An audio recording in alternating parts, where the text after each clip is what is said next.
Masama bang magsuot ng gano'n ng may asawa? As if naman napapatol ako kung meron man. Sobrang laking kasalanan na ba nun? Na-trauma kasi ako sa pamamahiya niya.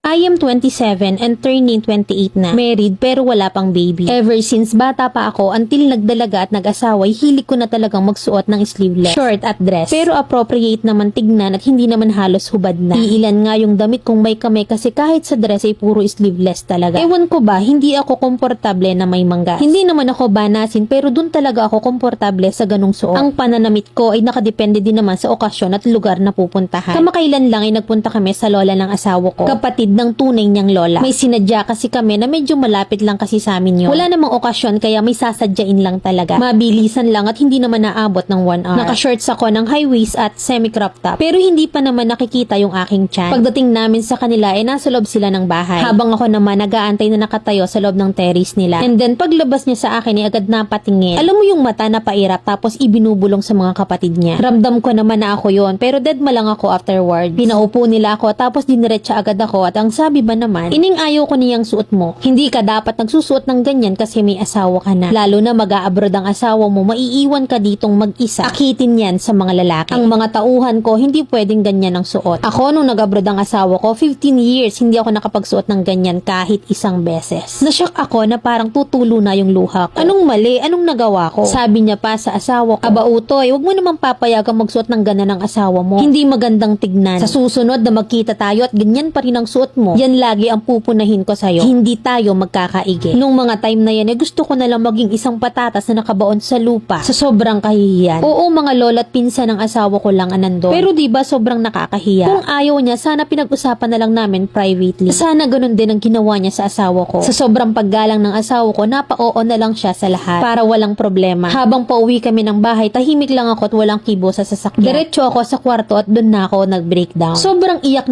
na ako kasi halos sasabog na yung kalooban ko sa sobrang kahihiyan. Sabi ng asawa ko, hayaan ko na raw kasi hindi ko naman daw sila laging nakikita. Swerte na nga daw sa isang buwan kung magkita kami. Kaya medyo nahimasmasan ako. Sabi ko sa asawa ko, masama ba yung ganon? Di ba tinanong ko naman sa'yo lahat ng isinusuot ko bago ako umalis? At kahit saan man magpunta. Sabi niya wala naman daw masama tsaka kasama ko naman daw siya. At ayos naman daw yung suot ko. Buti na lang maunaway ng asawa ko at todo suporta sa lahat ng bagay. Ilang araw na yung nakakalipas pero pag naiisip ko sumasama ang loob ko. Na parang ano ba? Sobrang laki bang kasalanan yun? Sabi ko pa sa asawa ko na magulang ko nga hindi ako pinagbabawalan dahil wala namang masama sa sinusuot ko. Tsaka bawal na bang magsuot ng gano'n ng isang may asawa? As if naman napapatol ako kung sakali man. Mami Len, sobrang na-trauma kasi talaga ako sa pamamahiya. Like, pwede mo naman akong kausapin ng solo, wag mo lang ipahiya. Gusto ko lang tong i-share at gusto ko maglabas ang saloobin ko. Mami Len, kung may advice ka po, ay tatanggapin ko at magbabasa rin ako ng sasabihin ng mga commentators mo. Wag sanang mabash at naniniwala pa rin ako na kung walang nambabastos, walang mababastos. Letter sender, Ana ng Laguna.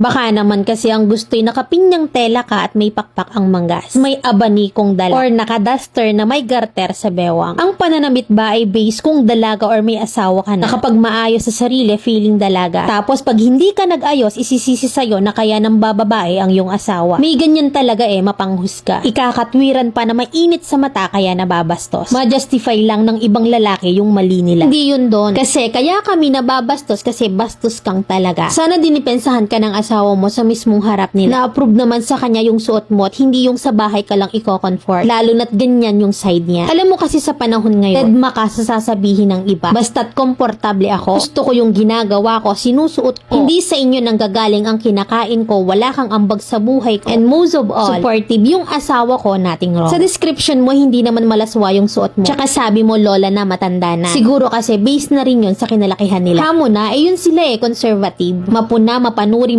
panghusga, matanglawin. Tsaka siguro naiiyamot yun kasi hanggang terrace ka lang. Na dun mo lang inantay yung asawa mo at hindi mo sinabayan ang pagpasok. Feeling ko lang ha dun yun. Lambingin mo na lang sa ibang paraan. Kulang lang yan sa lambing. Mabilis lang mahuli ang mga kiliti niya. Tsaka sabihin mo kung maglolo ko. Huwag isisi sa high waist na short mo. 2025 na. Hindi na uso yung trahe de boda ka mo.